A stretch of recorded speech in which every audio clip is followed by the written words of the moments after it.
Okay, so now we're moving on to 2023 firsts, and let's talk about this first. Don't play the guessing game.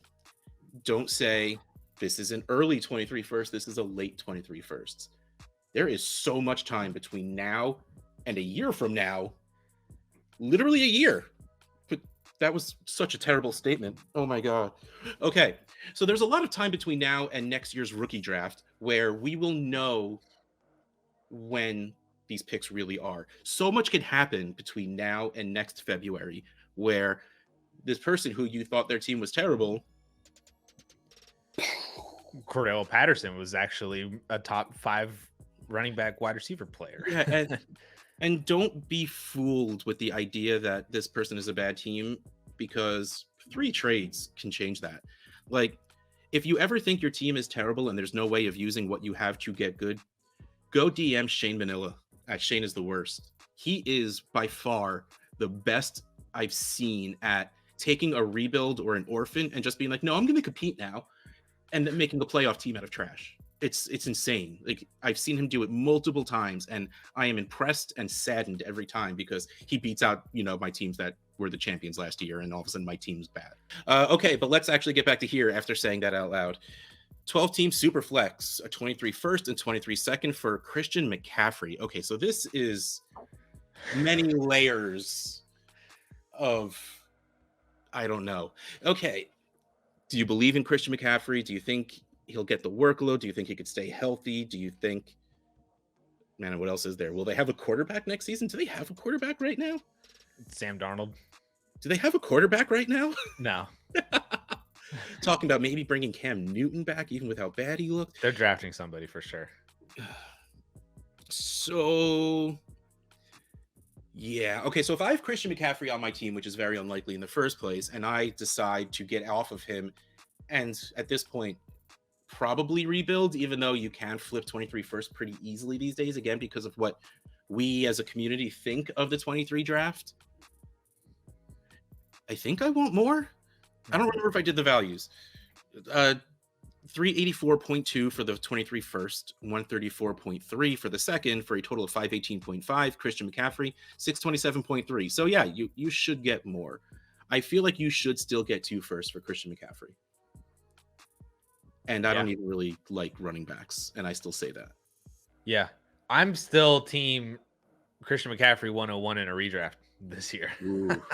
Like, I would take Christian McCaffrey over Jonathan Taylor in a redraft league. I don't have the chutzpah for that one. Like, I know. The ceiling is just so high. The anxiety that would build up. Yeah. Couldn't do it. But yeah, I absolutely understand the feeling and want and need to get off of Christian McCaffrey right now, because I am on that boat. I am worried about the injuries. I am worried about, even if he gets back with how bad that team is, 98% of the workload that he normally got when he was healthy might kill him. Because, yeah.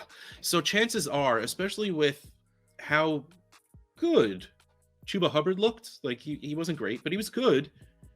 Like, give that man 25%, dropping CMC to 75%, dropping CMC to like 19 to 20 points a game instead of 25 to 30.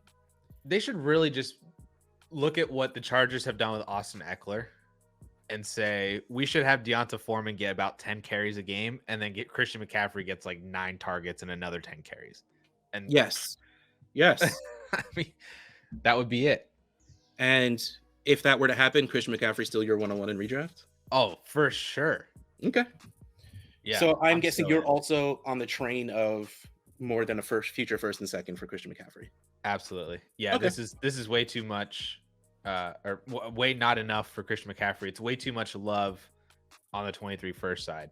This is somebody who's like, oh, well, I think that's an early 2023 first. I'm getting a really good running back next year and getting out on CMC, but and there's a chance. There absolutely is a chance. And then there's a chance it's the 112. And yeah, because Christian McCaffrey actually ended up playing for 14 games and being Christian McCaffrey. And now that guy won the championship. Oh, yep. Oh. Yep. 23 first and Elijah Mitchell for the 107, 205, and 206. The 23 first side, 384.2 for the 23 first. Elijah Mitchell, 181.0. That's disrespectful, even for me. The 107, 312.8. 205, 133.7, 133.7. The 206, 122.8. So a total of 565.2 to 569.2. Wow. Someone definitely used this analyzer to make this trade, right? Maybe, yeah. Like, that's wow. So here's my question. Would you send the 107 for a 23 first in the Superflex League right now? Probably.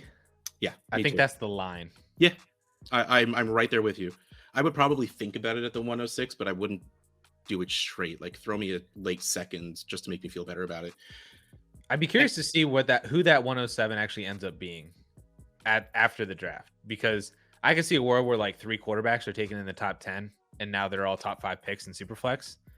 But I could also see a world where Malik Willis is the only quarterback drafted in the first round, and then that 107 is like the wide receiver 4. I mean, okay, so let's do this real quick. Willis, Hall, Wilson, Burks, Walker, probably QB2 London at that point, and QB2. That's probably your 7. So yeah, I would do it. Just kick it down the road. Again, if it's just straight up the 23 first for the 107, I would want a little bit more coming back with the 23 first, but still. But let's get to the second part of that. Elijah Mitchell for the 205 and 206. Money. I'll be here tomorrow. Oh, right. Thanks. Sorry. You have to edit. I am not an Elijah Mitchell guy.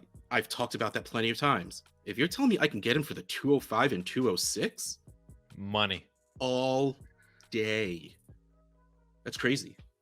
So there's your little extra for moving to the 107 to a 23 first is being able to flip 2 seconds for Elijah Mitchell. Yeah, but still, walking away with the 23 first and Elijah Mitchell feels so much better than the 107 to 205 and the 206. Yeah. Oh yeah, 100%. I don't see a world where I feel happy with the 107, 205, and 206. No, because you'd rather have Elijah Mitchell. Let's go. You made me say it. Yep. Congratulations. Yep. Ooh. 105, 23 first, and the 201 for Davante Adams and Austin Eckler. 105 worth 397.7, 23 first, 384.2. The 201 worth 187.8 for a total of 969.8. Davante Adams 548.2 and Austin Eckler 405.3 for a total of 953.5.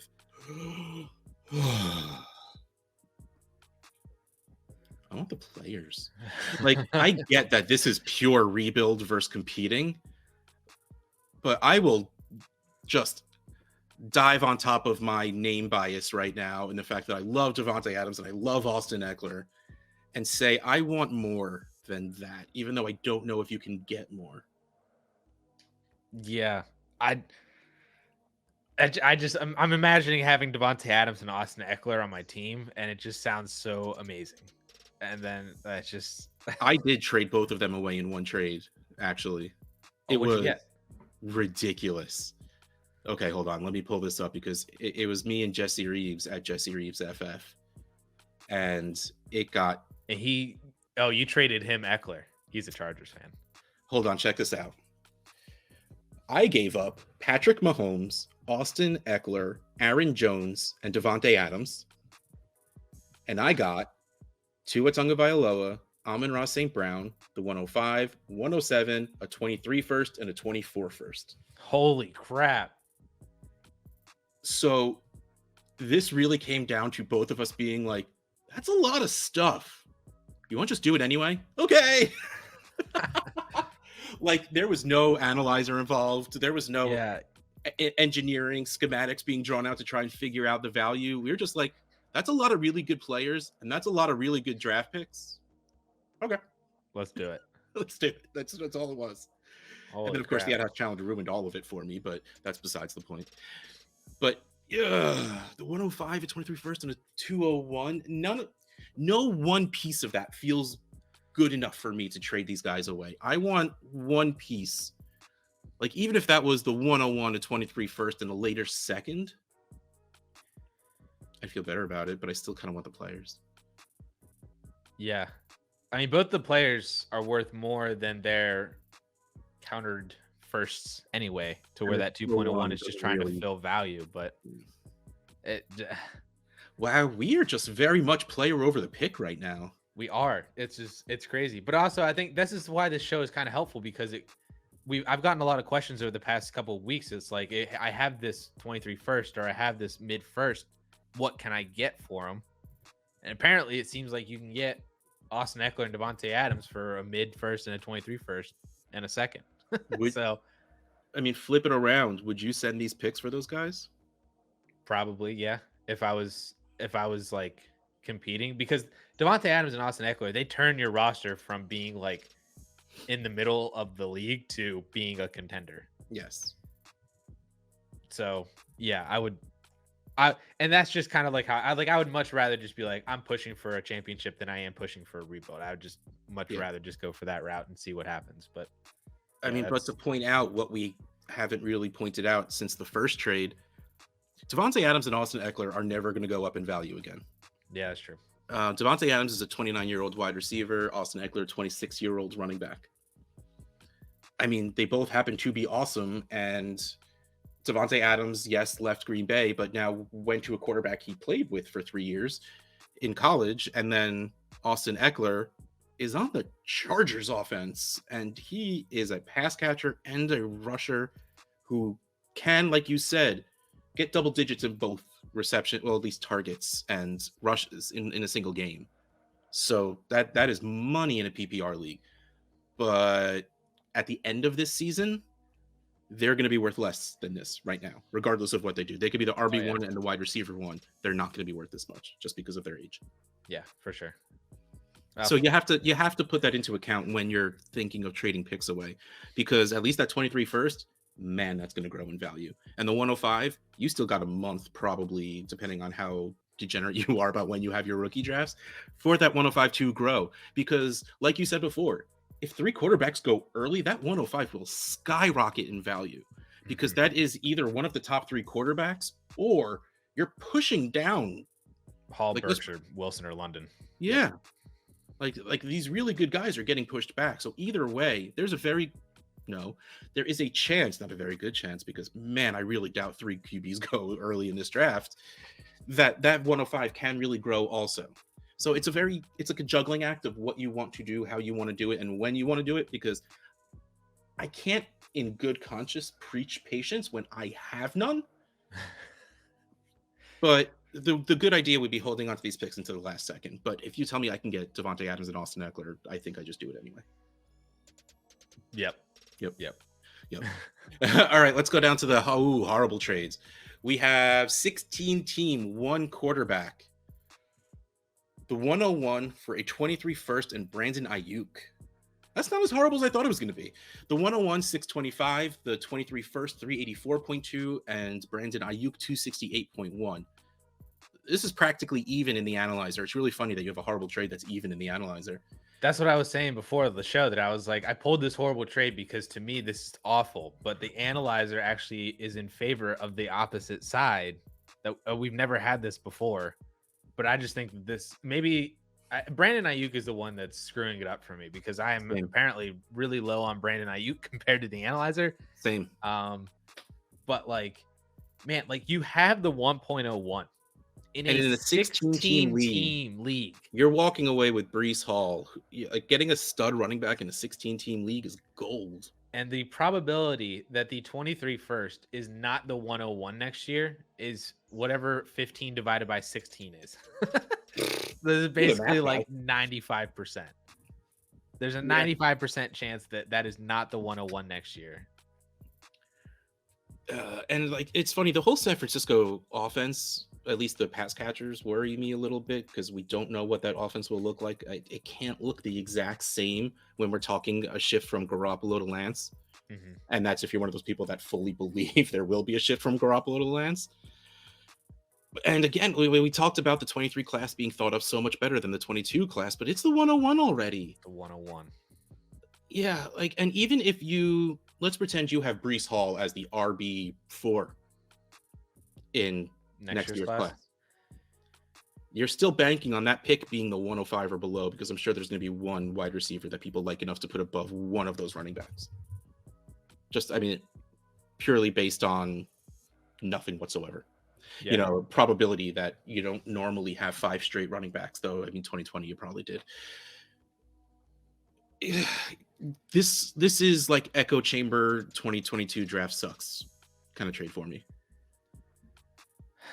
I can't do this at all. This is bad. No, like it's really, you're right. It's weird that this is so close, and maybe it just is the fact that Brandon Ayuk is pretty much worth a 23 first in this.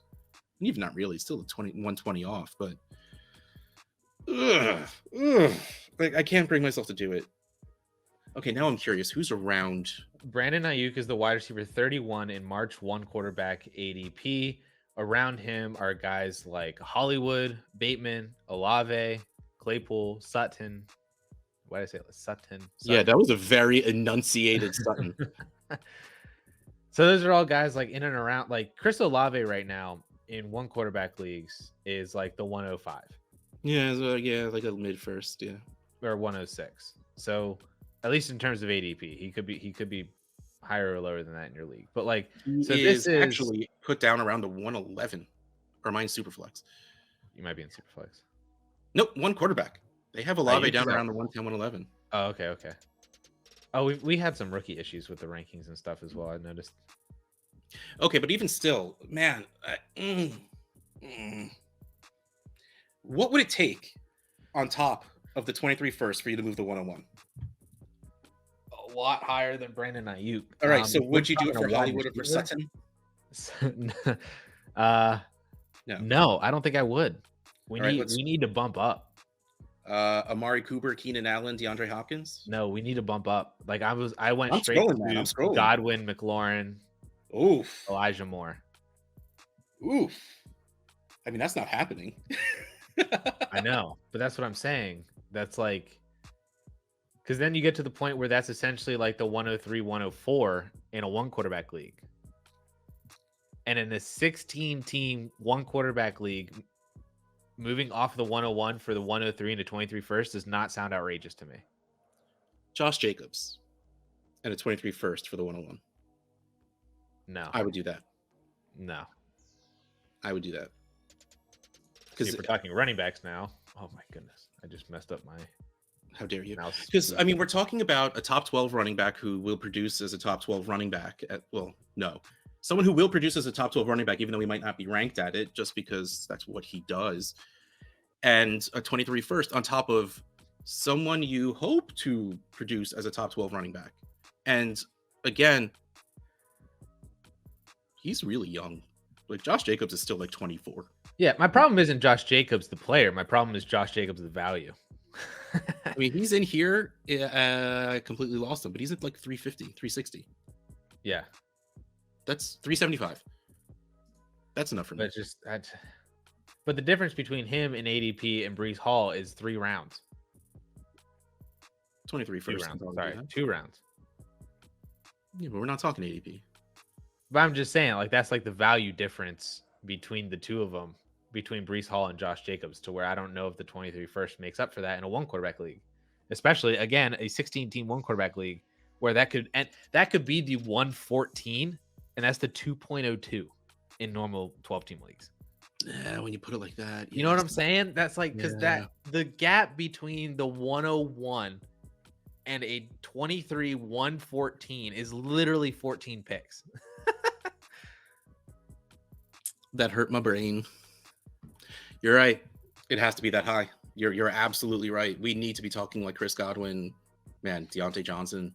I mean, I would love if you could tell me that is a top half pick. That's like the 107 or 108 above. That you can just guarantee me it's one of those 8 picks. I'm all for it. Conditional trades, let's do it. But I mean, conditional so much work. Trades would be really if fun. You do that, like hug your commissioner. That is so much work to track. It is so obnoxious. I've done it once and never again. Yeah, but like I'm just sitting here like there's a 50% chance that that is a top 8 pick, and there's also a 50% chance that that is 9 through 16, Yeah. which is 109 through the 204. Why? What am I gonna do with that pick? You know? You know what we're gonna do? Thanks for checking out the DLF Trade Show. Russ Fisher at Dynasty Addis, Addison Hayes at Amaze Hayes _ Hope you accept the fact that this was a long one because it was a great one. Mhm. Yeah. And hope you come back next time. See you.